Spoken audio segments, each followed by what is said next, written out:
city of Belfast in the north of Ireland. The British Parliament declares that Belfast is as much a part of the United Kingdom as London, Liverpool, Birmingham or Bristol.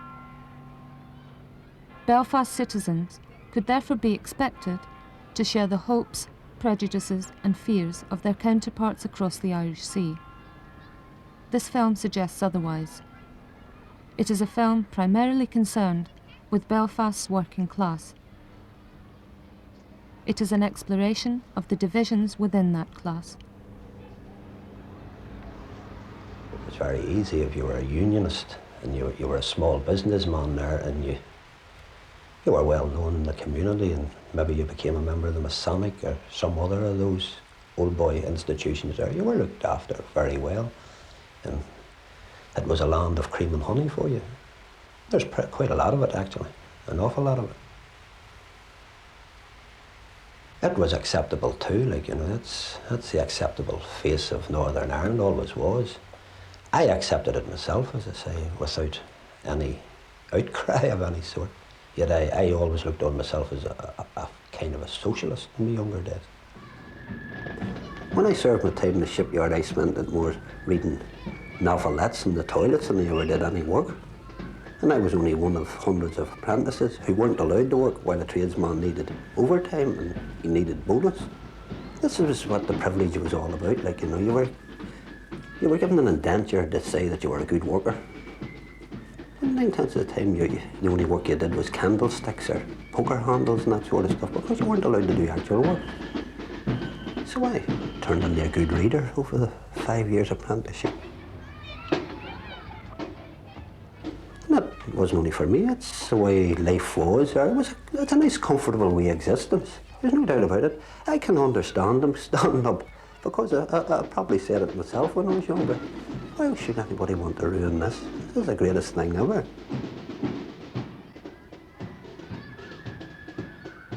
I'd accept that Protestants would be more inclined to find employment in Catholics. Historically, Ulster's industry was built by Protestant planters. It's based in Protestant areas. But the facts are that if I work in a shipyard, which I do, and a Roman Catholic works beside me, that Roman Catholic has no more or no less privileges than I. The 1971 Northern Ireland census revealed there were, at that time, marginal but significant differences in the living standards of Protestant and Catholic workers. In Belfast's major Protestant working class Shankill district, unemployment was under 10%. In the major working class Catholic Falls district, it was just under 20%. In the Shankill, 35% of households owned cars. In the Falls, only 17% did. The traditional industrial economy of Northern Ireland was based on shipbuilding, engineering and textiles. By the mid-1960s, these were in decline.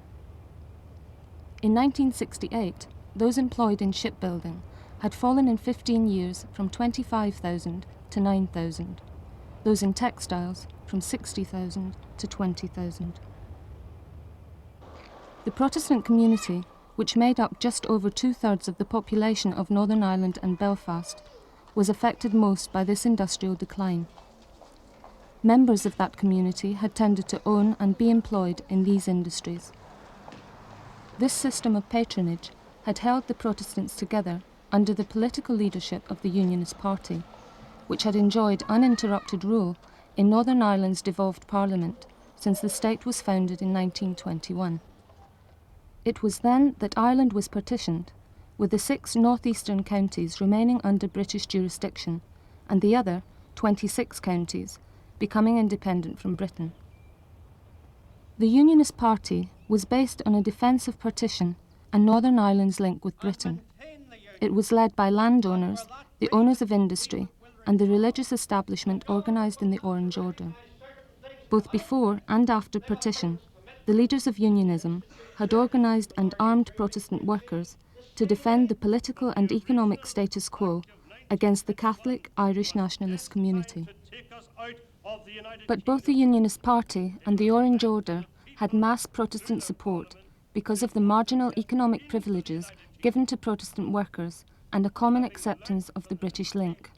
That the unionist people of Northern Ireland will maintain the union.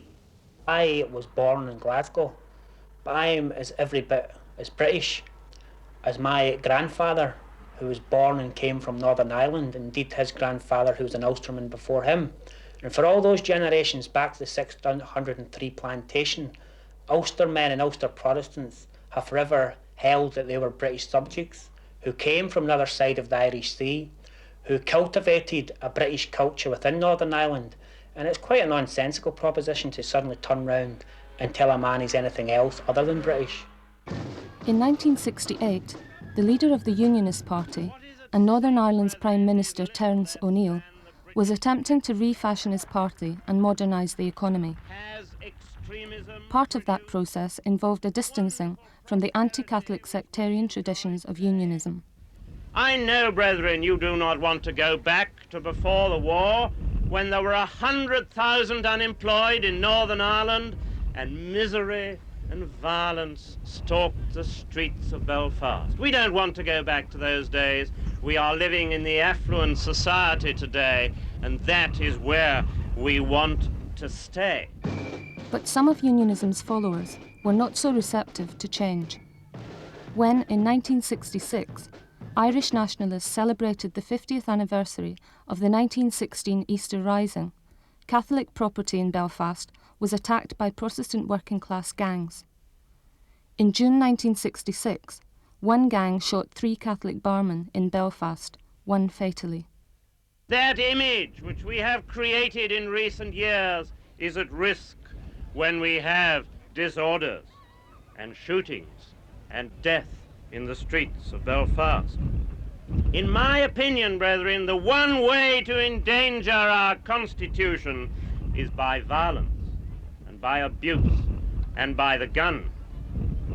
We live, ladies and gentlemen, in a changing world, and we must defend our Constitution and our Ulster heritage in a modern way.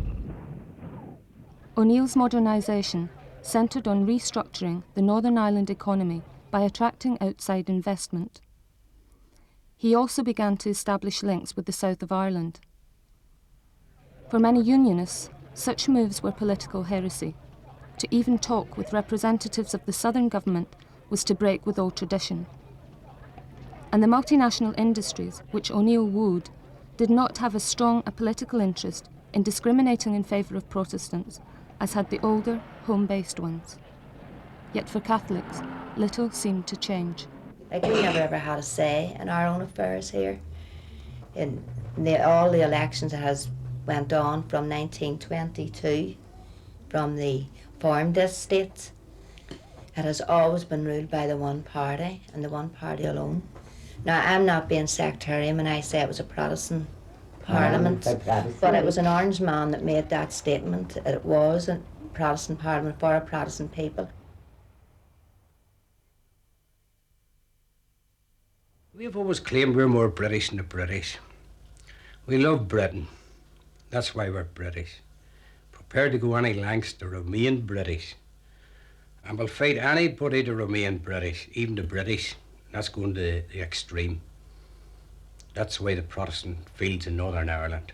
We're proud to be red, white and blue, and FTP, no other colours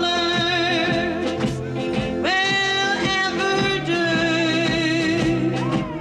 Down that sweet spot where freedom flows, down by God's gift on the Shankill Road. The wife and myself, we were chased out of wee houses in Mollusk away long before the Troubles ever happened, just because she was a Catholic and the community found out. They used to threaten her and all that sort of stuff when I went to work. That was long before the Troubles ever happened. The Protestant has a fear, I would think, more than anything else, and that fear makes him very, very brutal in many times, in many ways. Protestant apprehensions increased with the emergence of the civil rights movement in the late 1960s. This called for an end to discrimination against Catholics in employment and housing. It also drew attention to Northern Ireland's local government electoral system, which was later to be criticised by the government-appointed Cameron Commission for promoting deliberate manipulation of electoral boundaries in order to achieve and maintain unionist control of local authorities and so deny Catholics influence in local government proportionate to their number. Unlike previous political movements with support in the Catholic community, the Civil Rights Campaign did not call for the destruction of the Northern Ireland state, but for its reform. But even the new unionism of Terence O'Neill was initially unwilling to agree to the civil rights demands, and for traditional unionists, the whole campaign was seen as an attack on their rights and privileges. The Protestant community didn't understand what the civil rights movement was about. It was portrayed by people outside the civil rights movement as a covert Republican movement, which was not true. There was a lot of Protestant people in the civil rights movement and actively supported the civil rights, but it was made very difficult for them, and consequently the numbers was reduced drastically. The majority of Protestants preferred to treat Catholic complaints of ill treatment with a strong dose of law and order.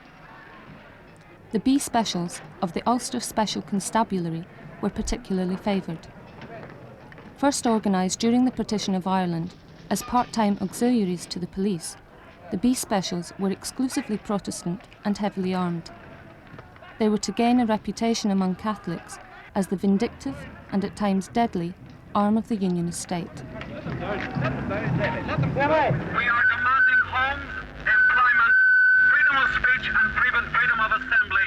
We do not wish bloodshed or violence. There was a general opinion of the Protestant population that it wasn't about civil rights, that it was about the state and the constitutional position of Northern Ireland, and so they dismissed it. They didn't listen to what the people in the civil rights were saying. They listened more to the unionist politicians who were portraying it as a Republican movement, and consequently they allowed the politicians and the police to deal with the situation as they saw fit. We are the people of Derry and we intend marching in our city.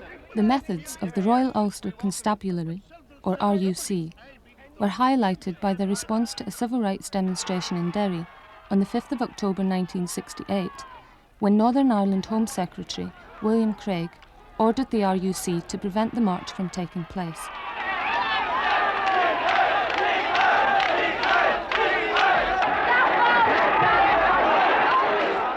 These television shots of RUC brutality were shown throughout the world. For the first time, many outside Ireland began to realise that Northern Ireland was not the normal, peaceful, democratic state they had assumed it to be. The British public, whose parliament was formally responsible for Northern Ireland, was as surprised as anyone that such a state of affairs could exist within the United Kingdom. The 5th of October was just one in a series of violent attacks on civil rights campaigners by unionists, in and out of uniform.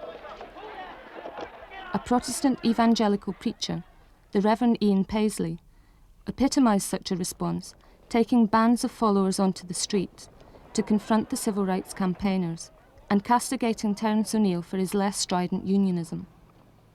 Paisley's first notable victory came in April 1969, when O'Neill was ousted as leader of the Unionist Party.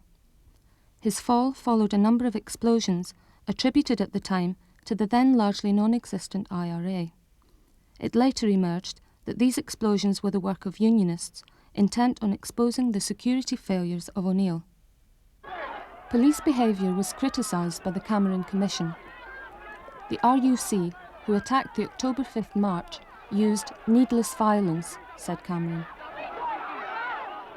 Cameron also pronounced that police involved in a foray into Derry's working-class Catholic bogside in January 1969 were guilty of misconduct which involved assault and battery. Such incidents brought an inevitable response from Catholics. The civil rights songs gave way to stones and petrol bombs. When the civil unrest broke out, initiated by the response that the security forces took on the civil rights movement, it got out of hand, and it broke down into a confrontation between the security forces and the nationalist people. There was flashpoints, and obviously the Protestant population saw the pictures on the TV of Derry and places like that, where they were throwing thrones and burning the place and attacking the police. And they had some allegiance with the police because they were predominantly Protestant policemen and were seen as part of the community. So the attack, the Protestant businesses and the Protestant police force was an attack on the Protestant. I was interpreted as an attack on the Protestant community. The Protestant community had always been closed and tightly knit, relying on itself and fearful or distrustful of outsiders. Anyone who left that community, who for example married outside it, was always likely to be treated as a deserter. Well, some stick to start with, like getting married. From my side, the church came up and tried to stop us and all, like, from getting married. Well, after we fought that down, we got married and we moved to Leopold Street, which was all like a majority Protestant area. It's the only place you could buy a house anyway. And we lived there for 5 years. 6 years. 6 years. Till Mr. Paisley came on the scene. And he didn't want Catholics living in Protestant areas. He wanted us out, so eventually we got burnt out and put out. So we did. From July to September 1969, Intimidation drove 1,820 families from their homes in Belfast. 82.7% were Catholics. Some 15,000 families, the vast majority Catholic, suffered this fate between August 1969 and February 1973. Some Protestants, when they left their homes in Catholic or mixed areas, burnt them down so that Catholics couldn't move in.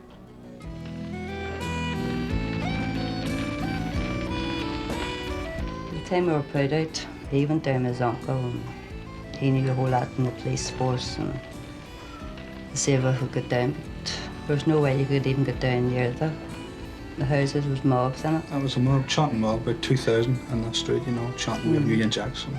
I tried to get down to the house, but no way. They just spotted me and says, point me out, you know. Well, And chased me away, you know. It was about a fortnight before I could get down to the house. The door was hanging off the hinges and there was a big Union Jack flying out, you know, from the... Well, I went mad, like, and I burnt it. I'm really cuckoo, and when I came out again, there was a crowd standing. They were calling, saying about the slums where I came from, to go back to there. No, well, them slums, like, they were slums, like, they were Shankill Road, but they thought they were palaces and this and that. They didn't realise, like, they were living in the same kind of conditions as what Catholics in the Falls Road were living. Why did loyalists, such as those who were to give support to the Ulster Defence Association, react with such hostility to Catholic demands for civil rights? There should have been reforms within Northern Ireland during the 60 years of Unionist rule. But it has to be understood that it would have been very difficult for the Unionist government to introduce the necessary reforms because the minority community was seen to wish only the overthrow of Northern Ireland. The Unionist population, the Protestant population, feared the involvement of Catholics within the institutions of the state, lest to use that position to overthrow the state. For Protestants, the Battle of Bogside in August 1969 seemed the realisation of their worst fears. For 3 days and nights, Derry's Catholics fought the RUC with stones and petrol bombs. The police replied with CS gas. The Bogsiders' purpose was defensive, to prevent the police from entering their area and inflicting on them the sort of rough justice they had been subjected to during the previous 12 months. But Unionists interpreted the Battle of Bogside as a Catholic rebellion, and the defeat the Bogsiders eventually inflicted on the RUC had profound implications. One was the exclusion of the police from Catholic areas in Belfast and Derry. The RUC were almost non-existent after Derry, I think, when they couldn't, whenever the Free Anderson's town went up and Free Ballymurphy went up and Free Derry went up. They were beat down. The British Army not coming there. There would have been no establishment forces whatsoever. A further consequence of the Battle of Bogside was the introduction of British troops onto the streets of Derry on the 14th of August 1969. The first task of the army was to reinforce the RUC. James Callaghan, Labour's Home Secretary, was to explain. The police were dog-tired and unable to hold the exposed position they had taken up. The official government statement said that troops were deployed to prevent a breakdown of law and order. At this moment is that the British forces have occupied the place. Hold it! Hold it! Hold it! The introduction of the British Army into the Northern Ireland conflict followed the expression of reservations by some members of Britain's Labour cabinet. Chief Whip, Bob Mellish, was reported as warning of British troops fighting on the side of Ulster reactionaries. The day the troops went in, Richard Crossman foretold in his diary, "We would find ourselves supporting the Orangemen in Northern Ireland." It was a fear that was echoed on Derry's streets. I think we will wait and see how the British troops treat us, and then, if they show themselves to be partial to the people, then we will turn on British troops also. Do you think there's a danger that they may line up shoulder to shoulder with the RUC? I would say there's a grave risk of that. They claim that they have no power to interfere in Northern Ireland, and they have interfered in this score. And they have put troops on the side of the police in Belfast already on the alert, and you can't go much further than that in helping any government.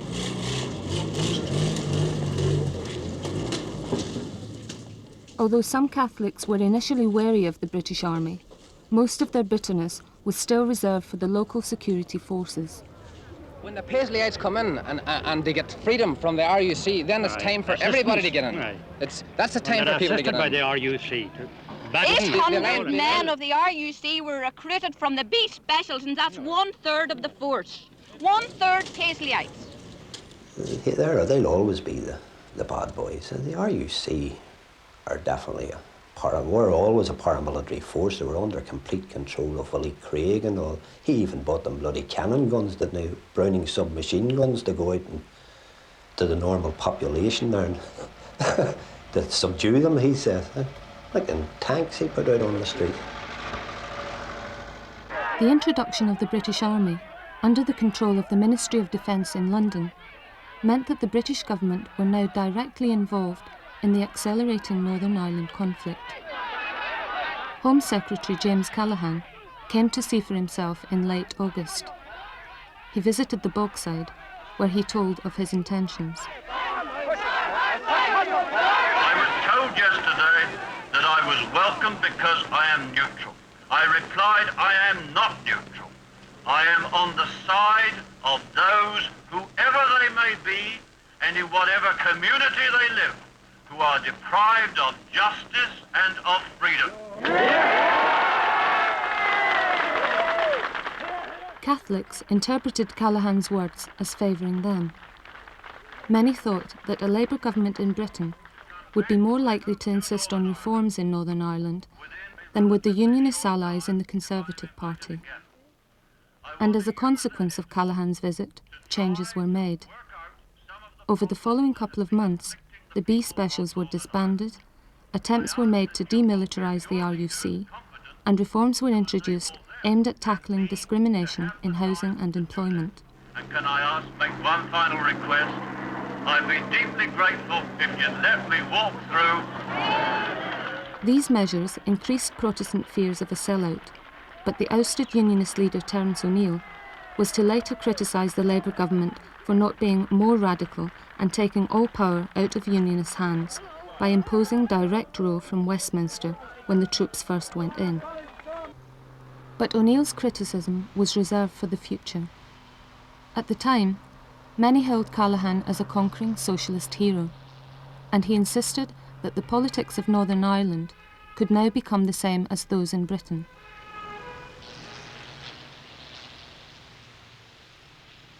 The partition issue cannot be solved now and cannot be solved by force. And yet people go on voting on this.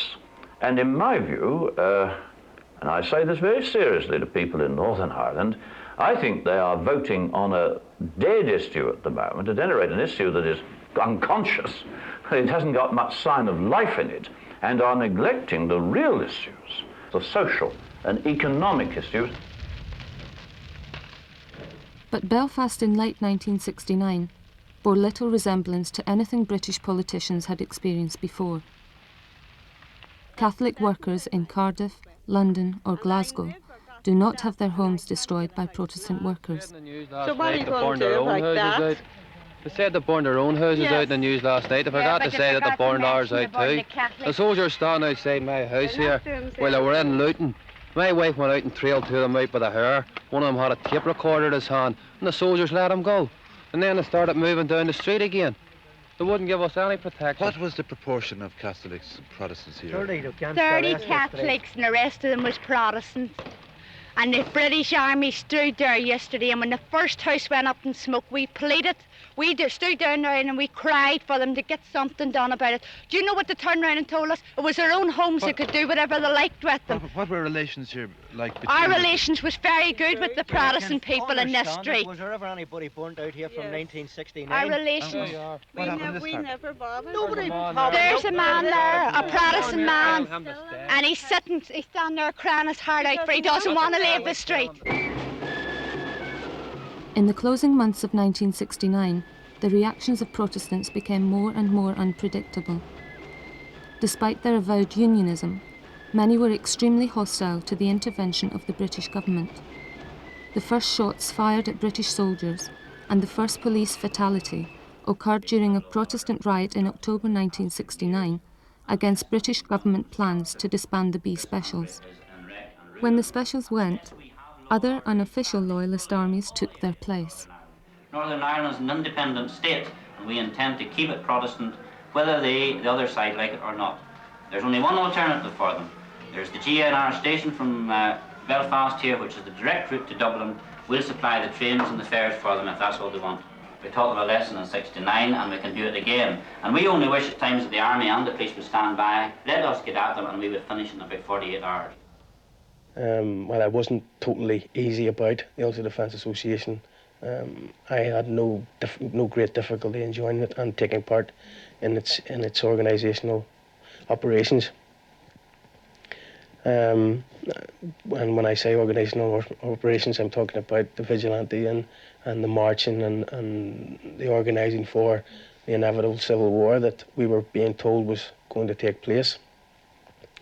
And there was prominent politicians, unionist politicians, who, in hindsight, I would say, used the situation and created the situation, and were not averse to telling us as what to do about organising and what was expected of us. We have developed a siege mentality, believing that every generation the Republican community will resort to violence to remove the British presence from Ireland, and believing that we are part of the British family. We resent that. And we've taken up arms on many occasions as a community to defend the position of Ulster Protestants within Northern Ireland, and before that within Ireland. To the red, white and blue boys, that's part of our cause. It gave us our freedom, religion and laws.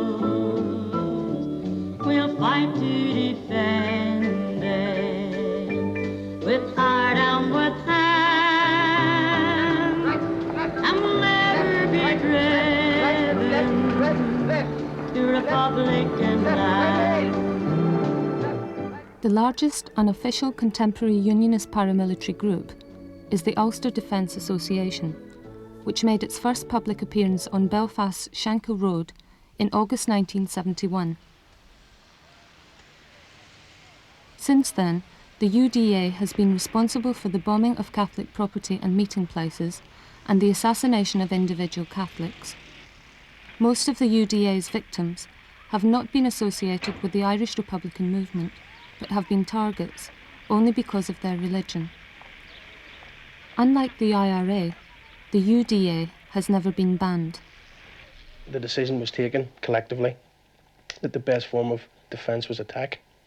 And so the Ulster Defence Association turned into an offensive organisation. And acts were perpetrated in the space of the cause. And on hindsight again, 10 years on, I would consider that it was a mistake for our organisation to get involved in things like that. There is no justification for the acts that we did, but there was reasons which were thought at the time to be justifiable reasons. And as I say, in hindsight, we could all criticise, but they were decisions made from the information that was perceived at the time and from the choices that was available to the people at the time. And as a consequence, we've got over 600 loyalist prisoners. We've got in jail who have the outlook of spending the rest of their lives in prison, which sits heavy on my shoulders because by association I am responsible and feel responsible for those people and feel responsible also for a lot of people that have died.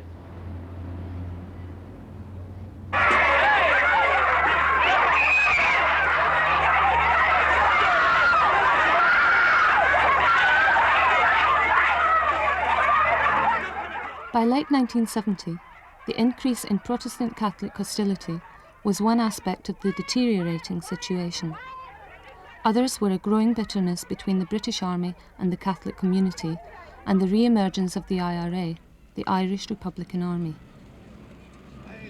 The IRA had failed to defend Catholic areas in Belfast from Unionist attacks in August 1969.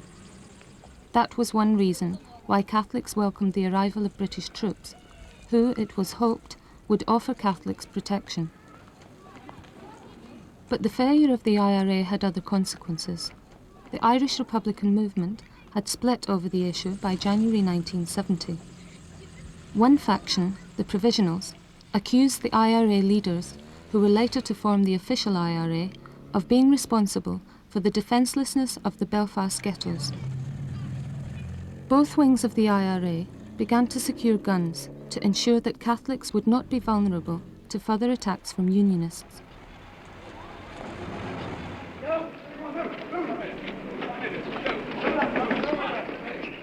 The British Army went after these weapons, searching houses, streets, and whole districts.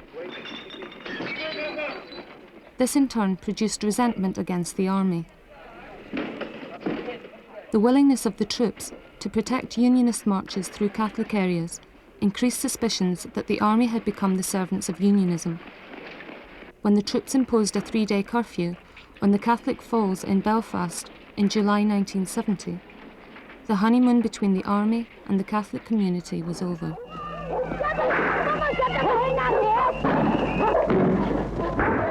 The Provisionals' membership grew from less than 100 in May 1970 to just over 1,000 by the end of the year.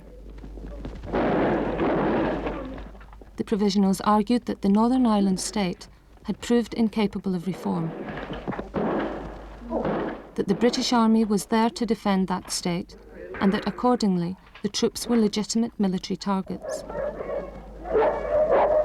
The Provisional Republican movement indeed claim many things, but the hard realities of the situation is that the Provos have carried out a policy of genocide within Northern Ireland to drive the Protestant people further towards the sea. And I believe that the Provost philosophy could be summed up by saying that they've nothing against Protestants as long as they don't live in any part of Ireland and as long as they get back to the sea from whence they came. In late 1970, the Provisionals launched a bombing campaign. It was designed to divert the army from their raids on Catholic areas, cause the maximum cost to the British government, and ensure that the Catholic community was safe. which had to pay for all losses incurred, and to thereby generally destabilise the Northern Ireland state. IRA activities and clashes between British troops and sections of the Catholic community produced unionist demands for tougher action from the security forces. A call for internment without trial was raised in a demonstration by Protestant employees at the Belfast shipyard in March 1971, organised by the Loyalist Association of Workers. Yet the token strike which accompanied the march was a comparative rarity. In the 1960s, strike figures in Northern Ireland were between 1/2 and 1/3 lower than in Britain. Wage rates also lagged behind. In 1970, the average personal income in Northern Ireland was 28% below the UK average. But the shop stewards in the Loyalist Association of Workers were successful in the political field.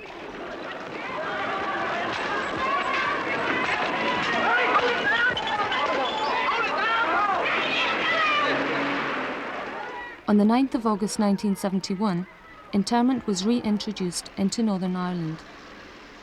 In the early hours of that morning, 341 people were arrested and imprisoned without trial. The 2 Protestants arrested were both Republican sympathisers. By mid-December, over 1,500 had been interned. Nearly 2/3 were released within a couple of weeks of their arrest, which indicated that the provisional IRA had avoided capture. Initially, there were no arrests of Loyalist paramilitaries, and although this was to change later, Loyalist internees remained few and far between. For many in the nationalist community, internment was the final proof that the British government and army had sided with the Unionists. Those who died in the resistance that was launched against internment became martyrs. In the Belfast bakery in the August of the year, internment was imposed throughout this land. 6 volunteers from Belfast held 600 troops at bay. Their leader was Joe McCann. Their leader was Joe McCann. He carried no guns, so he started to run to escape them as minis the time before. 1 bullet brought him down, and as he lay on the ground, they shot him 10 times more, 10 times more. They shot him 10 times more. Religious institutions, such as the Orange Order, play a significant role in the life of Northern Ireland. For many outside observers, this is confirmation that the conflict being fought there is essentially religious. And it is the case that since the 17th century Ulster plantation, when English and Scottish Protestant settlers evicted the native Catholic Irish from their land, the badge that has distinguished the invaders from those they dispossessed has been a religious one. Those who in Britain organised the plantation that way assumed that the Protestant settlers would be more loyal to the Protestant British monarchy than the Catholic Irish. So it has worked out. But the Protestant Catholic divisions are little more than a convenient label to identify the deeper political allegiances. Today, as in the 17th century, those allegiances derive from attitudes towards the British presence in Ireland. This issue dwarfs all other political questions. Unfortunately, the economic situation always takes a secondary position to the constitutional position. And whilst one would think that Ulster people would become very aggressive when they go to the elections to vote against a sort of conservative political philosophy, people here will vote on the basis of the Constitution. They will vote Unionist. The unionism of the Protestant community was tested in March 1972 when the British government finally abolished the Northern Ireland Parliament and imposed direct rule from Westminster. This was seen as a concession to the Catholic community, who had been enraged 7 weeks earlier when, On Derry's Bloody Sunday, British paratroopers shot dead 13 anti-internment demonstrators. A 14th was to die later of wounds received.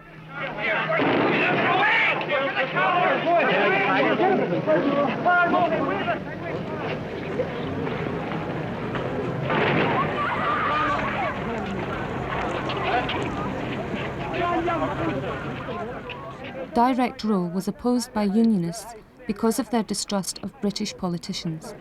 Consecutive Westminster politicians have repeatedly spoken of Ulster as if it's simply not British. I would say to all who hold that view or who incline towards that particular way of viewing Northern Ireland to read their history and not to demonstrate an abysmal ignorance of Northern Ireland's affairs, and to discover just how much Ulstermen have counted themselves British in defending the British nation. Defending Britain has often cost the Protestant workers a good deal. The most famous single episode was in the First World War, when in the disastrous Battle of the Somme, thousands of former members of the Ulster Volunteer Force were sent to their death. And yet, the material benefits Protestant workers have gained from such sacrifices is not always apparent. So what is unionism defending?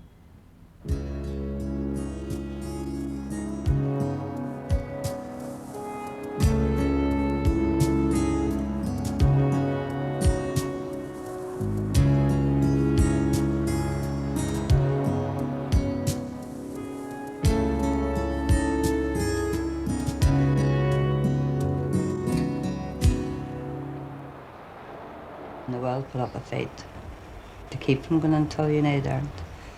There's no two ways about it. So, even my father, like, you mentioned United Ireland to him, he near goes cuckoo.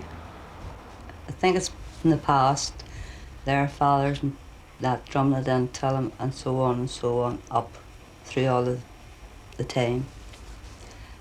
You know, Catholics have two heads, or this or that, and you don't. The church will tell you what to do and what not to do, and this is the main fear. I think your father's a staunch, he's a staunch loyalist, I think, with Britain. Yeah. Yet he's actually been attacked by Protestant paramilitaries. Oh, he's been bombed. Because his daughter was married to a Catholic. But despite the fanaticism which many unionists display, what exactly are they referring to when they proclaim, "This we will maintain"? On the dark end of the street, that's where we always meet, hiding in shadows where we don't belong,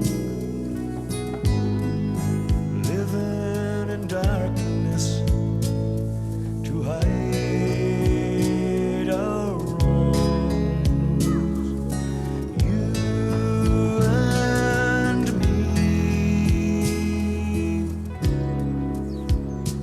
on the dark end of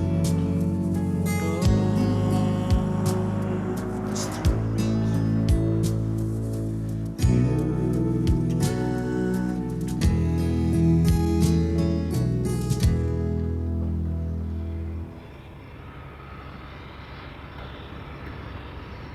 Differences do remain in the living standards of Protestant and Catholic workers. Little progress has been made in alleviating discrimination against Catholics since James Callaghan promised sweeping reforms more than a decade ago. In a report compiled in 1980, the government-appointed Fair Employment Agency indicated that at Short's aircraft factory in Belfast, only between 4 and 8% of the skilled workers were Catholics, that the Hugh J. Scott Engineering Works in Belfast employed no Catholics, that no Catholics were employed in listed skilled trades at the Harland and Wolff shipyard. There were similar statistics for other companies, and an earlier report of the Fair Employment Agency in 1978 revealed that Catholics were 2.5 times more likely to be unemployed than Protestants.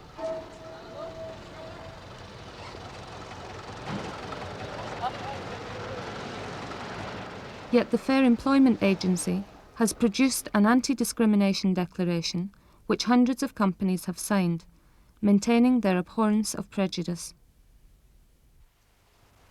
Every organisation in Northern Ireland says it's non-sectarian, so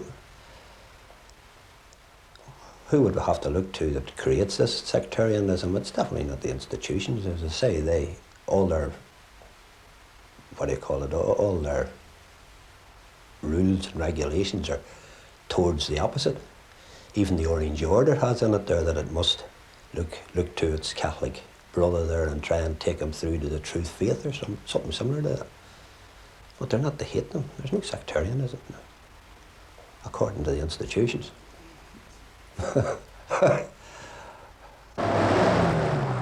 But if discrimination and sectarianism do still exist, there are different opinions as to why they do. Some insist that the responsibility lies with Britain. We believe that the prop which keeps that sectarian divide relevant at the moment is the British prop of imperialism. We believe that unless that British prop of imperialism and the presence of marginal privilege for Protestant working class and pretty big privilege for the Protestant or Unionist ruling class, until that prop's removed, you're not going to get people taking a realistic attitude. With the removal of the prop, people are going to sit down. We're going to be in a totally different situation. We're going to be into a Britless Ireland. We're going to be into people sitting down and reappraising the situation. And secondly, we're going to be into something which we never had before. We're going to have control of our own destinies.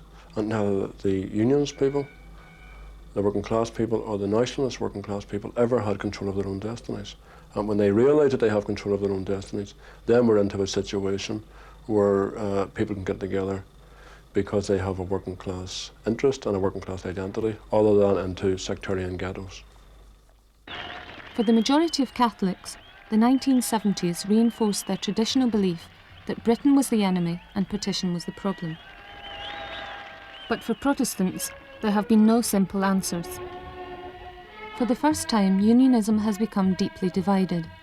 The initial Protestant working class resistance to O'Neill modernisation has continued. O'Neill's political successors, the Alliance Party, has seen its attempt to construct a less sectarian unionism attract little working class support. Protestant workers have preferred to look to those who have insisted that the old ways were the best. In the early 1970s, this was William Craig and his Vanguard Party. Craig stated his intentions bluntly. Be determined to preserve as far as we can our British traditions, our British way of life, democratic form of government. God help those ladies and gentlemen who get in our way, for we mean business. Since Craig, the banner of hardline unionism has been taken up by Ian Paisley and his Democratic Unionists, and by Protestant working class organisations such as the Ulster Defence Association. But even here there is confusion. Paisley has stated that if a referendum in Britain recorded a desire to be rid of Northern Ireland, he would accept such a judgment. Craig and the UDA have advocated an independent Ulster, so that once again Protestants could rule without any restrictions from Britain. The logic of such hardline unionism is, it seems, to do away with the Union. And in Britain itself, many opinion polls have reported a popular majority in favour of being rid of Northern Ireland. Such attitudes are reflected in other ways. When I left the shipyard to go to England, or the mother country, whatever the case may be, the way I thought of it then, to make my fortune, because Belfast was a horrible hole to stay in. There was nothing going for it at all. It was just a hole that was never going to come back.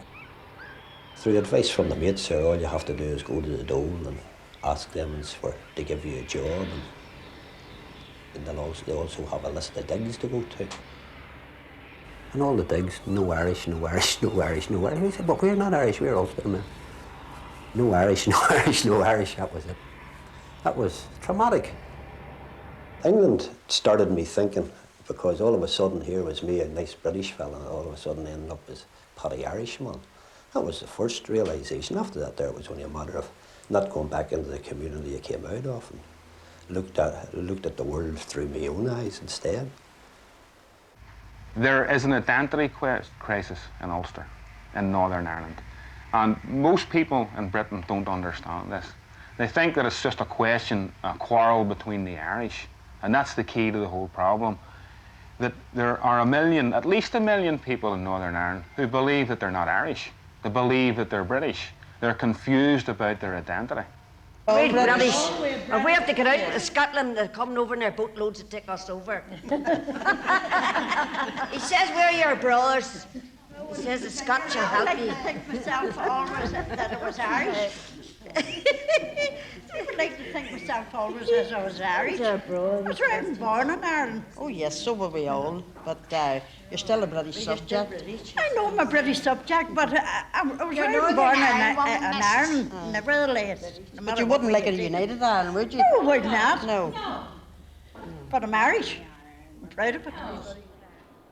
There have been changes in the attitudes of some Protestants. Unemployment has hit the Protestant community harder than ever before, and the guarantee of a safe job for a good Orangeman at places like the Harland and Wolff shipyard is a thing of the past. Basically, living on a dole naturally restricts one's social activities, and your luxuries is probably restricted or cut to the bone. One cannot think of holidays in Spain and Majorca or Italy any longer. I'm 2.5 years out of work, out of the Harland and Wolff, and when I had a car, it was a matter of driving the wife to her employment. Coming home, that was at 9 o'clock in the morning by the time I got into the house, and basically dead wood. From Belfast town I'm on me way on a ship that was built for the tourist trade. I leave me friends and the land where I was born, and I won't return till me fortune is made. And I've served me time with the island men, and I've known good times and work plenty, but there's no work now in these troubled times, and the shipyard slips are lying empty. The increase in Protestant poverty has led some to question the material value of loyalty to Britain. Even in the good times, the economic good times, Northern Ireland has always had a lower standard of living, higher prices, larger unemployment rate than any other part of the United Kingdom. But Northern Ireland has always been loyal to the United Kingdom, has always supported the Westminster Parliament. That now is under question. They always thought because they were Protestants, it was a unionist government, they'd get everything. Jobs, better housing conditions, or whatever was going on, the Catholic wouldn't get that. Well, they did for a while, like, you know, all the good jobs now went. They got them. But now they're getting nothing, just the same as the Catholics, so. Like England's doing it in Emmon's neck. I reckon they got a taste for what we went through for years. You know, realising. But you couldn't have told a Protestant that years ago, oh no, we're the people and we're British and we'll get the same things as England, but they're not. Many outside of Northern Ireland have hoped that the trade unions there could unite Protestant and Catholic workers. Trade union leaders in Northern Ireland have themselves claimed as much. The trade union movement is still the only mass working class organisation which covers the divide in Northern Ireland. But the non-sectarianism of Northern Ireland trade unionism has its limits. The opposing national sentiments of Protestant and Catholic workers is maintained in some occupations where there is competition between Irish and British-based unions. Although 60% of the available workforce is Protestant, 90% of trade unionists belong to British-based unions. But discrimination does mean that Protestants are overrepresented in the workforce and consequently in trade unions. The large unionist majority also means that trade union leaders cannot be too outspoken about sectarianism in the workplace. In 1982, the Fair Employment Agency stated that the attitude of the union leaders towards discrimination was that they would prefer to see the problem left to others to solve. The one occasion trade union leaders did challenge the sectarianism within their membership was during the Ulster Workers' Council strike in 1974, which was run from 9 Hawthornden Road in the heart of Belfast's stockbroker belt. But despite this outward appearance, those who ran the strike were in the main working-class trade unionists, organised in the Ulster Workers' Council. That'll be a matter for the council to decide. Their aim was to bring down the Protestant Catholic administration, which the British government had established in Northern Ireland, and to halt moves to set up an all-Ireland council. The strike was run with a good deal of intimidation, which the British Army was reluctant to oppose. Nevertheless, the strike did enjoy widespread support in the Protestant working class, and it eventually became a general stoppage. The official trade union movement attempted to break the strike by organising a back-to-work march to the Belfast shipyard, led by Len Murray of the British TUC. The march was a fiasco. The victory went to the Ulster Workers' Council and their helpers in the UDA, who gave short shrift to anyone who got in their way. Break it up! Come on, son, you're going to be here another 10 hours.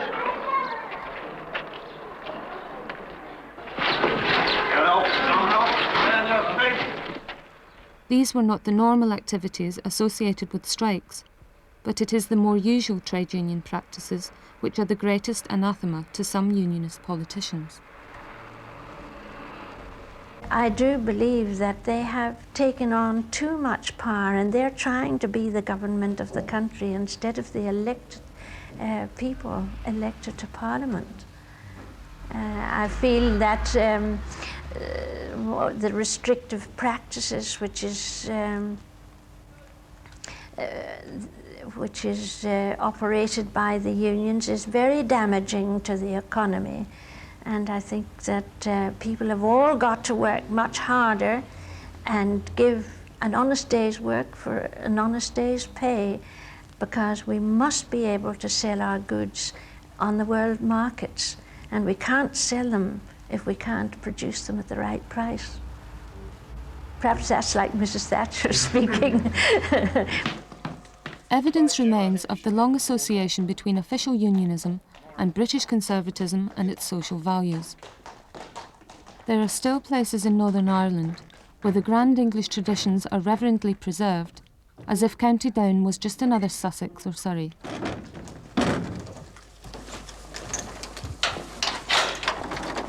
It's the south of England runs the whole of the British Isles anyway, like, you know, you're a lot of old has-been colonels and all down there that sitting in their very neat little corner of England. The garden, I think they call it, isn't it? The Garden of England's the southern part of England. Eh?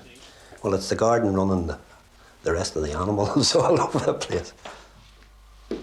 I don't think we are measured out for any difference between working class peoples. Like, you know, the same could happen in Scotland or Wales and that sort of stuff. By the very same soldiers, you know. They feed their kids into the bloody jaws of death every time they turn. Since the Second World War, how many incidents have the British Army been in? I was counting in the dozens. Many thousands of them have died. Bye-bye, Flora. Get over your cold. See you this evening.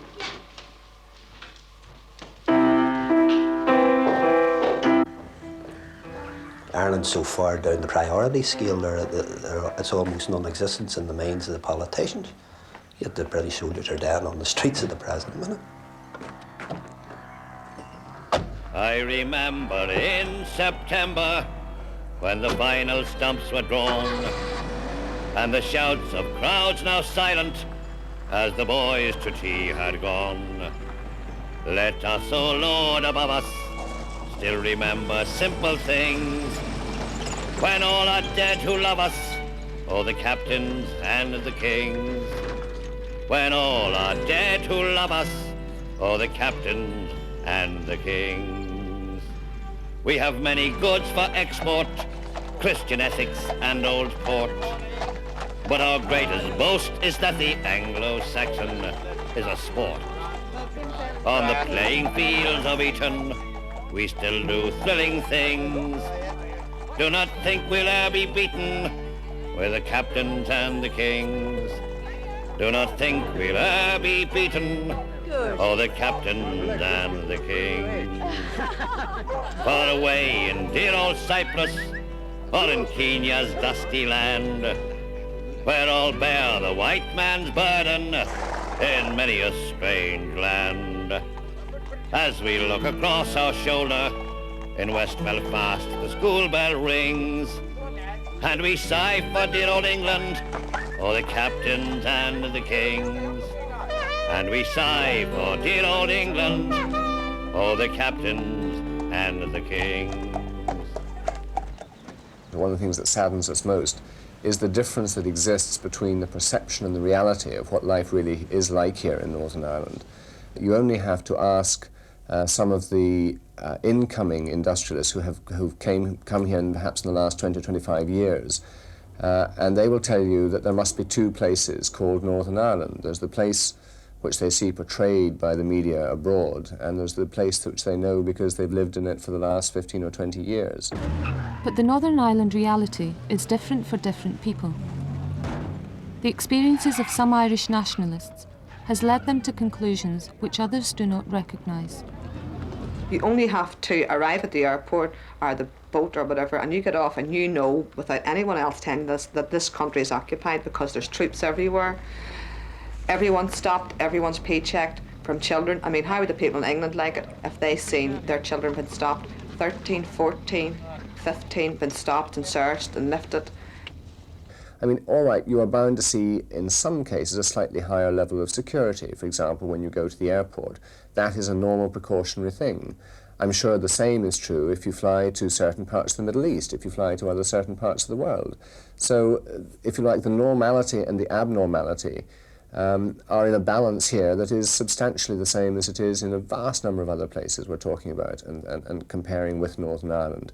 Life here is normal. I mean, we go swimming, you go and play golf, you do whatever you want to do. The fact is, it's normal. Is it normal to have troops patrolling your streets, you know, armed with rifles?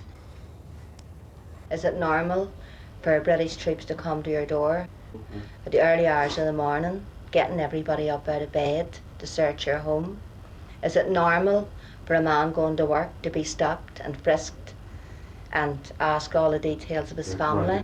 Is it normal to go out to do your shopping and be stopped with your shopping basket and asked to empty the contents out onto the footpath?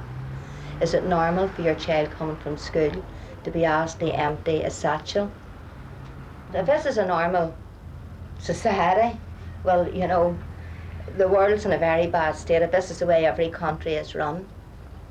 So I would say it's a sick society. It's not a normal society. It's a very sick society. And the thing that has it sick is the British presence here in Ireland. And the only way our society will ever be normal is when Brit pulls out lock, stock and barrel. British governments have themselves, on occasions, indicated a willingness to lessen their intervention. In 1974, a secret committee of the Labour cabinet discussed the withdrawal option. This was rejected, but by the mid-1970s, a new strategy was evolved which sought to decrease direct British involvement, depoliticise the Northern Ireland conflict, and create the impression that all that was involved was a problem of law and order. Internment was ended, but was replaced by a judicial process in which those accused of what was termed violence for political ends were tried and sentenced by a single judge, sitting without a jury and working under rules of evidence weighted in favour of the prosecution. Some of the accused who appeared in such courts had, during interrogation, been subjected to what Amnesty International called maltreatment by the RUC.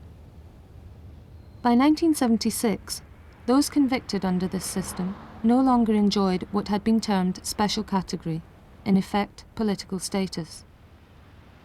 Side by side with this attempt at normalisation, the number of British troops stationed in Northern Ireland decreased. In July 1972, 21,000 were deployed. By the end of the decade, there were just over 10,000.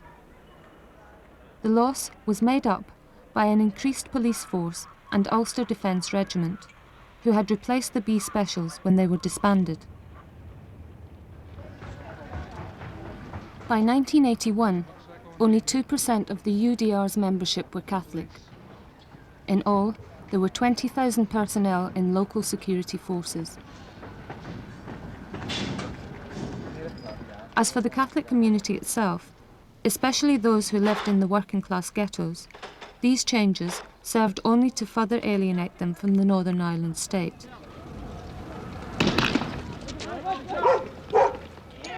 Their strongest venom was reserved for those charged with defending that state.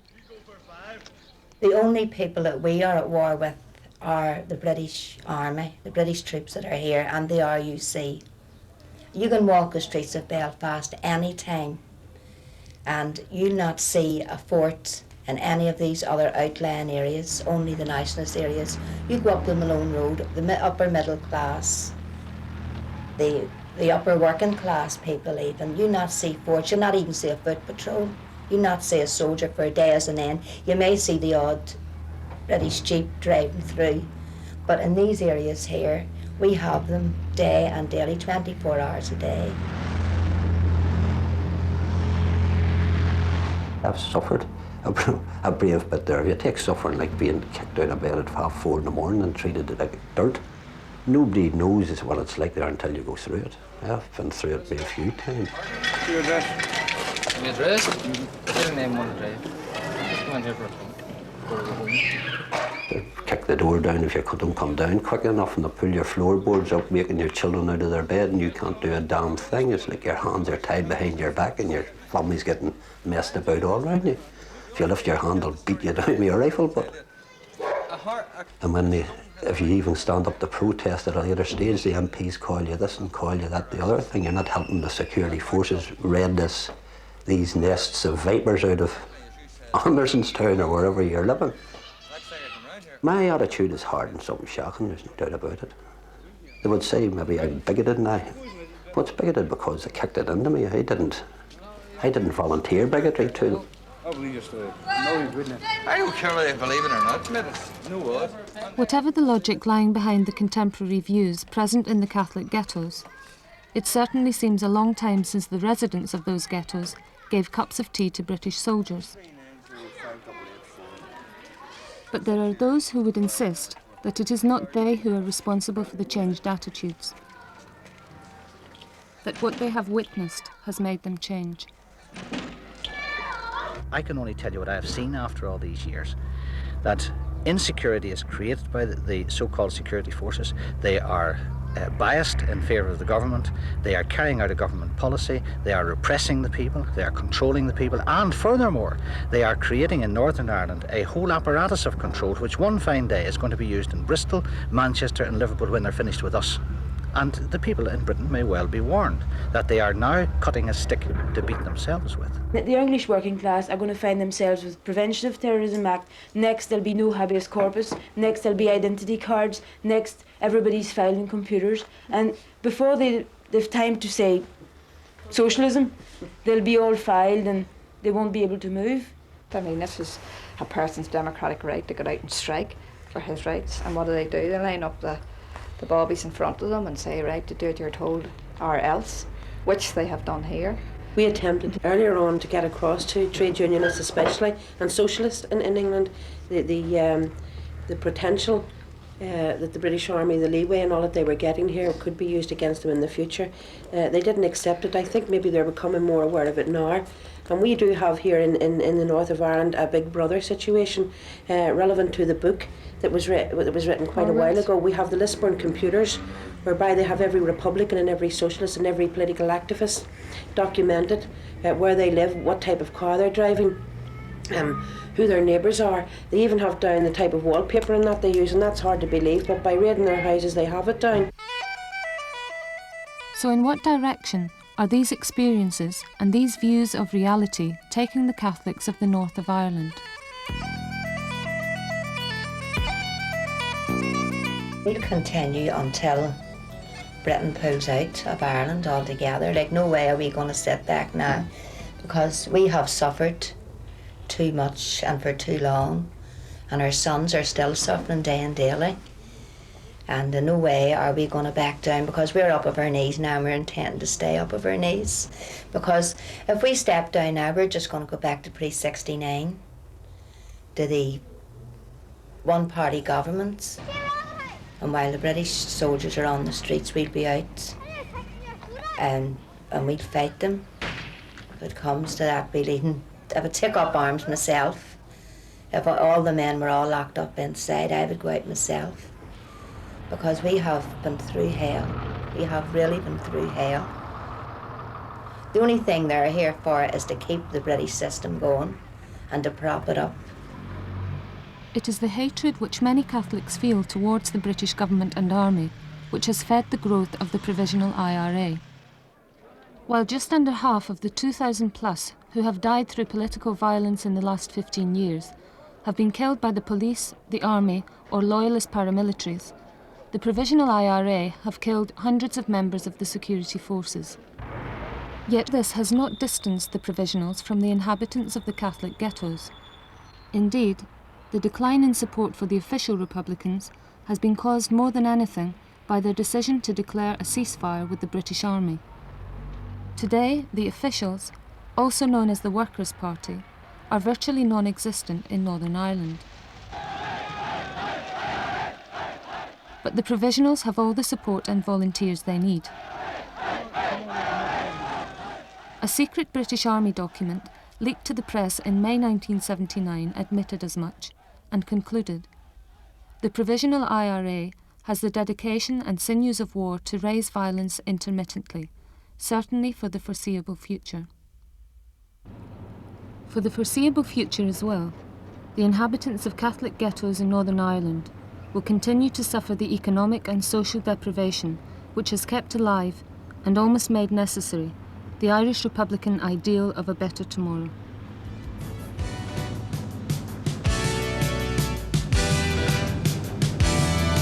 I worked in your factories, I studied in your schools, I lingered in your prisons, in your unemployment too.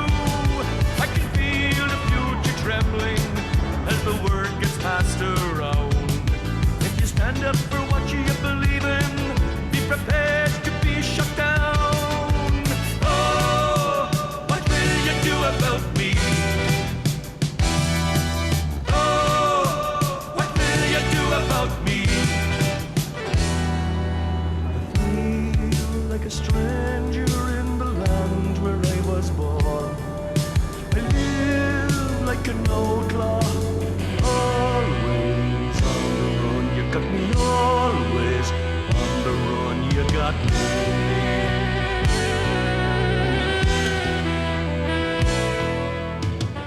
The old war cry from the TUC just at the present is, this is the 80s, not the 30s. But very few of them blinking remember the 30s. In the 30s, this road had mills on it. There was more jobs to be had on the Falls Road in the 30s than there is now. If it wasn't for the hospital, the graveyards and the schools, there's nothing. And of course they don't.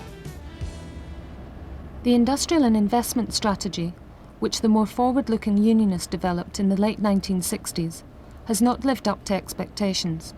The multinationals have either not come in sufficient number or have not stayed long enough to fill the gap left by the decline in the traditional industries. In 1968, 45% of new jobs were supplied by outside investment. By 1972, this had fallen to 5%. We would think of the multinationals as part of the problem, in that we have never had a government commitment to developing the resources of this area, to developing the natural resources of the people. Instead of that, we've had an industry which is planted upon us. Now, our Irish history shows very many examples of plantation from outside. This is a plantation at the present time of industry which has nothing to do with us, and which, so far from developing our potential, actually inhibits and prevents it. The most well-known multinational adventure in Northern Ireland was that conducted by John DeLorean, who was given tens of millions of pounds from the British Exchequer to develop his dream car in Belfast. He built this car and he thought he could make a quick killing and get out, you know.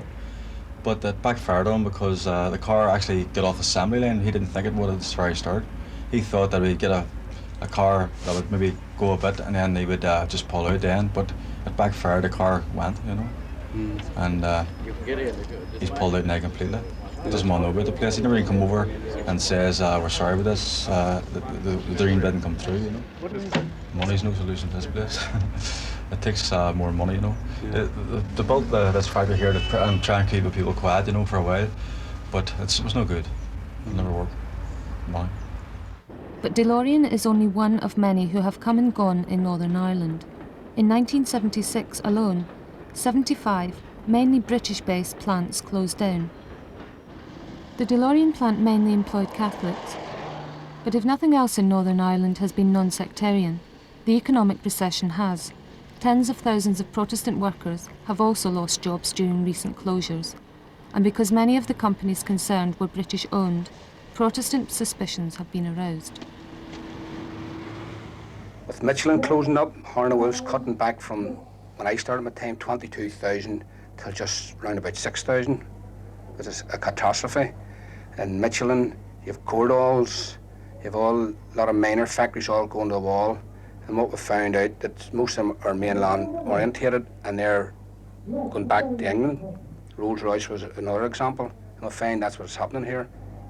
I think the long-term aims of the British government is to pull out of Northern Ireland. And with all their major assets out of Northern Ireland, taking them back to the mainland, just to reiterate what my colleague has said here, it'll not be a big jump when you've no strings attached to do that.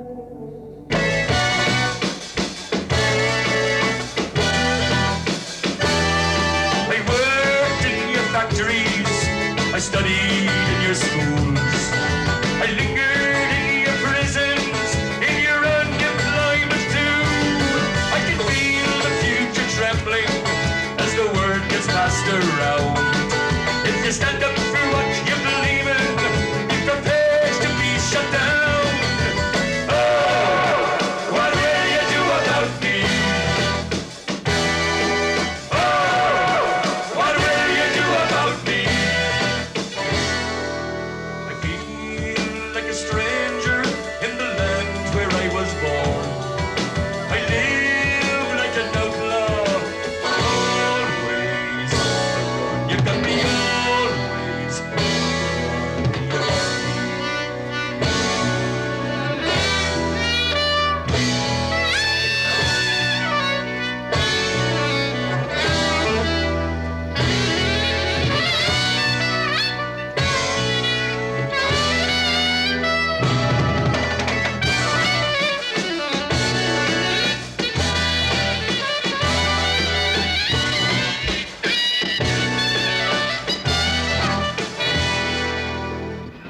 Despite the drop in living standards within the Protestant working class, many unionists retain the view that Catholics are still the main enemy.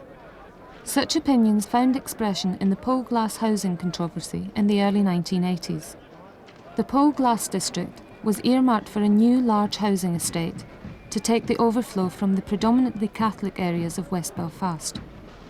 But Pole Glass's surrounding district was populated by Protestants who launched a campaign against Catholics settling there. By the law-abiding people of South Antrim to something which is going to introduce strife, tension into an area which has given no offence. The Pole Glass estate was eventually built, but on a much smaller scale than was originally envisaged.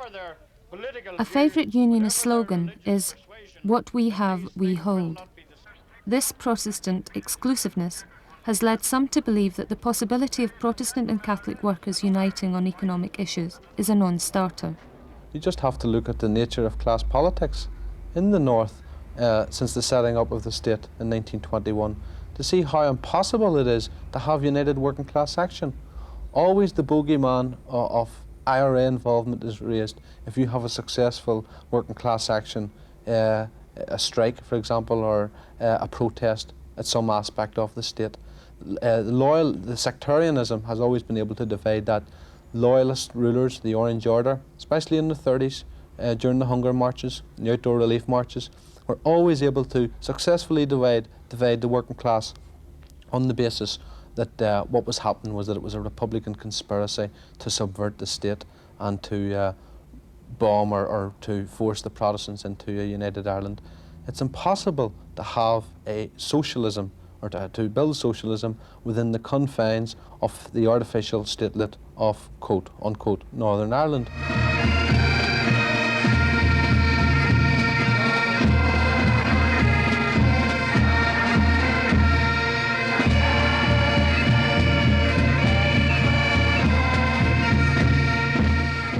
Arguments employed by Irish Republicans were for many Catholics substantiated by the events surrounding the hunger strikes of Republican prisoners in 1980 and 1981. In particular, the hunger strike led by Bobby Sands attracted enormous sympathy in Ireland and throughout the world.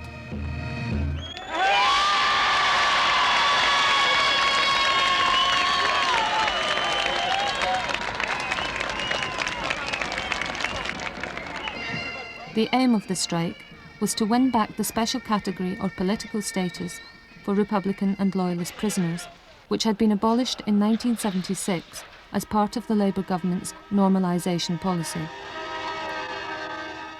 Sands himself had been an active trade unionist and was a staunch Republican and Socialist. While on hunger strike, he was elected as a member of the British Parliament for Fermanagh and South Tyrone. This caused many progressive governments, movements and individuals to lend him their support against the British government.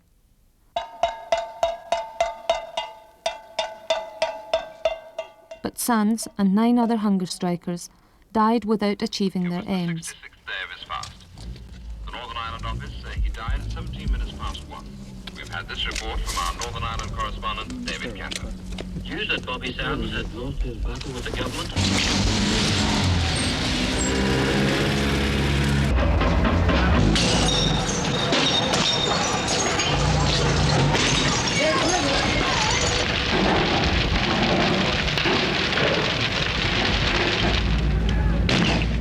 An estimated 100,000 attended Sands' funeral. A comparative demonstration in Britain per head of population would have been over 1 million. But despite this huge display of emotion and the anger which followed it, the British government insisted that the hunger strikers were taking the whole cause of Irish republicanism with them to the grave. Faced now with the failure of their discredited cause, the men of violence have chosen in recent months to play what may well be their last card. They've turned their violence against themselves through the prison hunger strike to death. Although the deaths of Sands and the other hunger strikers failed to move either the British government or its Labour opposition, their political aftermath was to benefit the Provisionals. Sands' election victory was followed by others for Sinn Fein. When elections were held for the new Northern Ireland Assembly in 1982, 5 Sinn Fein candidates were successful. In the UK general election of June 1983, 1 Sinn Fein candidate, Gerry Adams, was returned, and 2 others came within a few hundred votes of victory. Statistics for that general election showed that Sinn Fein had become the most popularly supported political party in the Catholic working class. That election also saw Margaret Thatcher return to office. He's a very callous, very hard person. But of course, when you run about with hard people all your life, when you associate with them 24 hours a day, they're all tarred to one stick. Make no difference whether it be Margaret Thatcher, to me, in my opinion. When the hunger strike was going on here, even the Labour candidates, or Labour Party, would have done the same thing, adopted the same attitude. They didn't care. They never cared because it's across the scene, it's a party. The conventional bipartisan approach towards Northern Ireland of the Labour and Conservative parties has since the hunger strike showed a number of cracks. The Labour Party conference has voted against the use of plastic bullets by the security forces. Up to June 1983, 14 people in Northern Ireland, 7 of them children, were killed by plastic or rubber bullets. The Labour Party is also on record as promising to repeal some of the emergency legislation which restricts human rights in Northern Ireland. But doubts about Labour's true intentions remain. And Maggie Thatcher, Merlin Rees, I spoke to Merlin Rees in the confines of Long Cash. Studded a wire, he made a statement. If the Labour Party takes power here tomorrow, we'll abolish internment. I was interned for a further 9 or 12 months after that. Merlin Rees didn't do anything. Every Labour government that has been in power has strengthened the hand of the loyalist community. I'm not talking about the Protestant who works for a living, I'm talking about the politician who doesn't give a tuppenny down with the follow up the Newtonards Road, the Shankill Road, or the Falls Road. It's a penny for him all the time and nobody else. And that applies to the SDLP and a lot of the other politicians who care about nobody or no one, only themselves. There is no disguising the bitterness that the hunger strikes and British attitudes to them engendered in Northern Ireland. But they also produced some unexpected changes. After the hunger strike, there was a tremendous feeling of disillusionment and despair in Northern Ireland. And it's quite apparent to anyone who thinks about the future here that there will come a day where the people of Britain may very well decide to leave Northern Ireland, or alternatively, if we wait long enough, the people of Northern Ireland who feel most threatened by change, that is in the Protestant community, could easily be outvoted into the sort of Ireland that they wouldn't want. It doesn't need a great movement in percentage figures. If 10% of the Protestants at present will accept some form of United Ireland, which they do, it only means that you have to move from 10 to 25% of the Protestant population, if you assume all the Catholics would vote for United Ireland, to bring it up to the 51%. I was brought up in a very loyalist Protestant home. My father was an orange and black man. I listened all my life to unionism, the Britain and the Queen, and I didn't know I had any claim on Ireland. My children, I find now, have an identity problem. I don't talk this way. I don't tell them about Protestant, Catholic Britain or anything like that. They don't know what they are. I would like to think that they're Irish. I want them to have a chance to be Irish and to work for Ireland. The New Ireland group is not Republican. They advocate a federal Ireland in which the North could be given a degree of autonomy. They are as critical of what they call the Catholic ascendancy in the South as they are of what they term the Protestant ascendancy of traditional unionism. They believe there is a growing number of Protestants who share their opinions. The problem is that up to now, people who weren't unionists or loyalists in that sense didn't have a voice. There was no one to speak for them. And many people are looking for a new way forward. They don't want to join in an All-Ireland Republic the way they see Southern Ireland at the moment. But if in the New Ireland, with the changes that we would like to see, I think that many Protestants would find it an entirely different proposition and would be able to lend it support. The Irish republicanism of Sinn Fein is also critical of the southern state. But because they insist that the Northern Ireland state is an artificial one, they have no time for any solution which would permit the Northern Protestants to have any form of self-rule. The state was only established because that minority existed, a pro-British minority, because it was in British interests to maintain a position in the 6 counties, which would allow them overall to have an influence on the entire 32 counties. So we can't talk about a majority in the north and an artificial area being able to have any say upon the wishes of the vast majority of the Irish people. And if we take Ireland as a single unit, we'll find that the exact equation is that a very small minority of the Irish people, that is the northern majority if you like, are taking up this veto position, and that veto position has been upheld by the British government and can be disregarded. The Provo claim has only substance if you believe that the 32 counties of Ireland are one national entity. Indeed, loyalists don't believe that. They believe historically and culturally, as well as geographically, Ulster is British.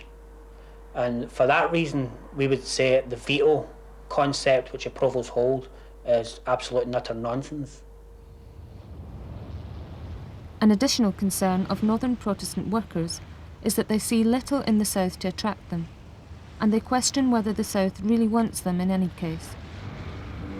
Well, I'm only a working class man, or well, unemployed, but the thing is, what has the Southern Free State got to offer the North?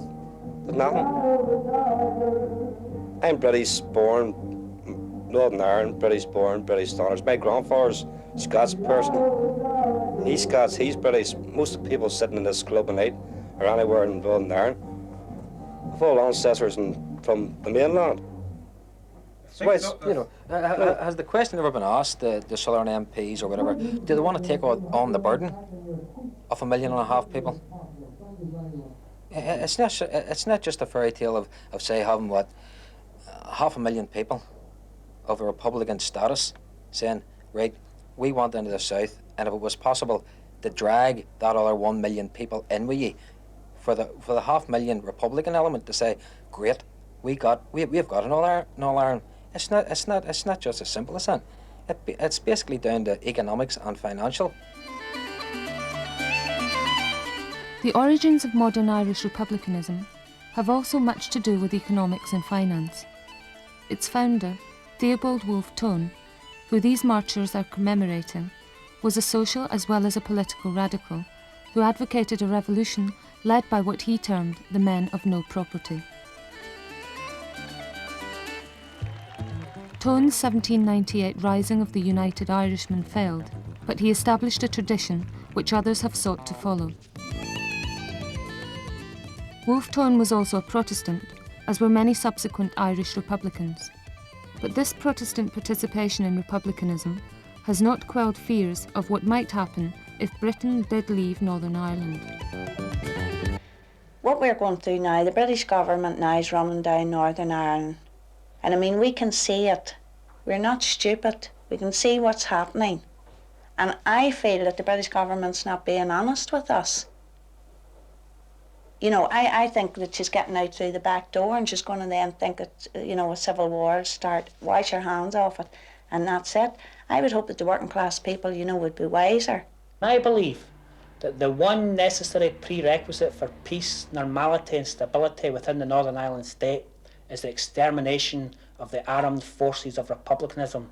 I would maintain and I would contend that the only useful purpose or the only useful contribution that the IRA and the INLA can make to Northern Ireland is to provide fertiliser for the agricultural industry. Since 1968, Northern Ireland loyalists have not confined themselves to verbal abuse of Catholics or marching in colourful parades. For, while the firepower of republicanism is usually aimed at the security forces or public representatives of the British state, loyalist violence has been directed indiscriminately at the Catholic community. Yet it is Catholics who are the most insistent that the British Army should withdraw. They do not see the troops as their protectors, just as Republicans do not see Protestants as their enemy. And there are also Protestants who, while not Republican, look forward to the healing of the divisions between Protestant and Catholic workers. Irish unity, to me, would mean the working class people in Ireland fighting for what they're entitled to. I mean, if you go down the south and see the poverty down there, I would like to think that we were becoming into a stage where working class people from both sides, north and south, would be able to meet up and discuss the problems, social issues, what's affecting them. Because we're all being conned by governments and being used. The 26-county southern state can also be criticised by Republicans. We believe that the church and state should be separate, whereby people practice their religion as they want to practice their religion, and whereby the state rules the country as it sees fit to rule the country.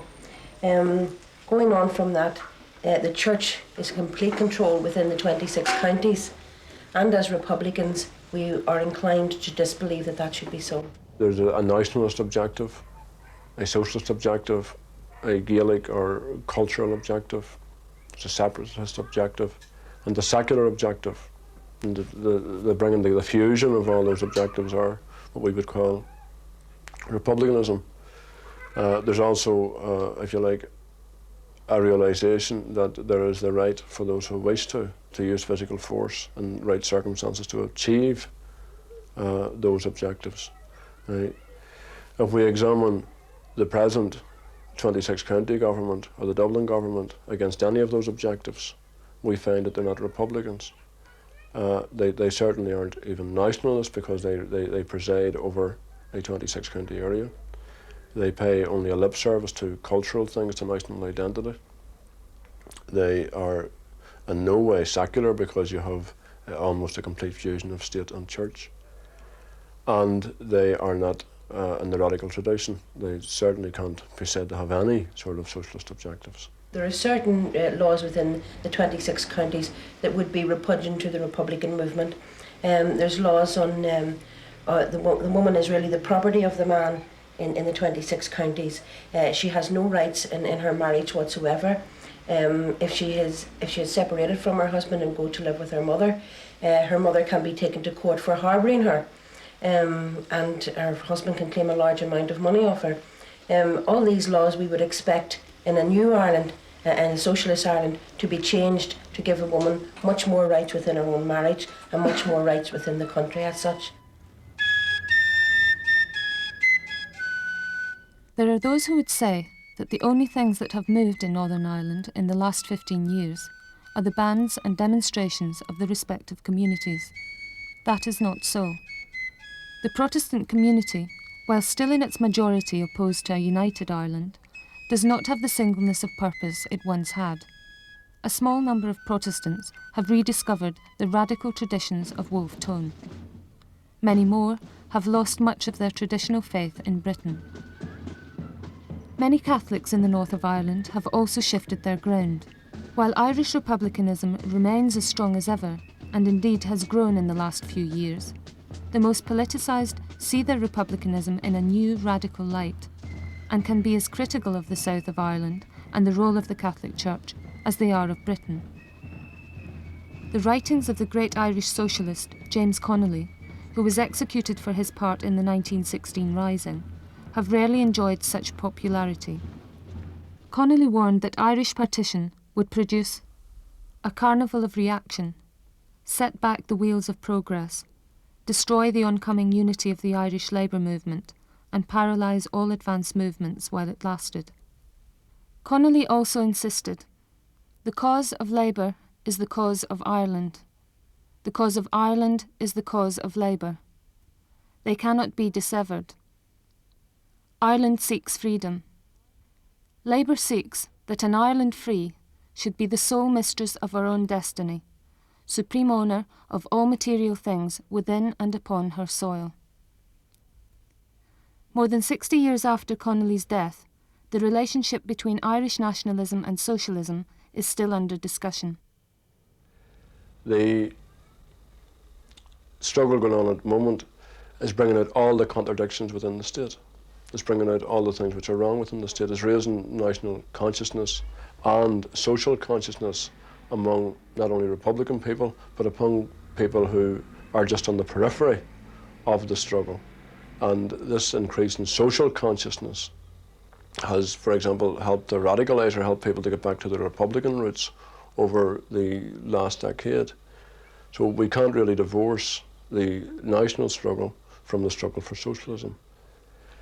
One could make the mistake of trying to promote the idea, as other so-called radicals do, that you can raise the working class consciousness and then achieve a socialist Ireland. We believe that you can only raise the working class consciousness in the process of taking down the structures which obstruct the struggle for socialism.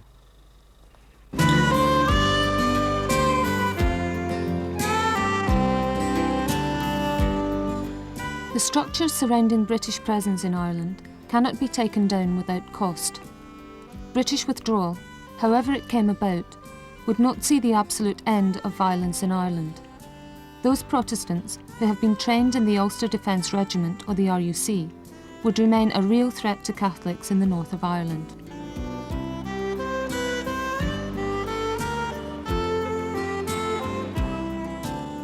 But enough blood has flowed already from defending the division of Ireland to suggest that partition has caused as much death, destruction and bitterness as it was meant to prevent. And whatever else can be said about the Irish question, it is beyond dispute that it is the question of British presence in Ireland which is at issue.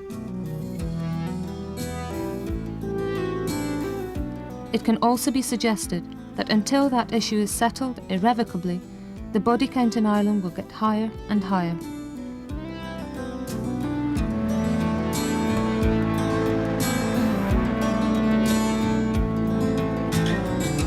The Irish people, I would say, will never rest until this wee northeast corner goes into the All-Ireland. It is predominantly a Catholic idea because they were the ones that kept it alive, but not necessarily. It's not the Republican part of it anyway. Isn't necessarily open just for Catholics. There could be hundreds of Protestants in it, maybe thousands. I don't know.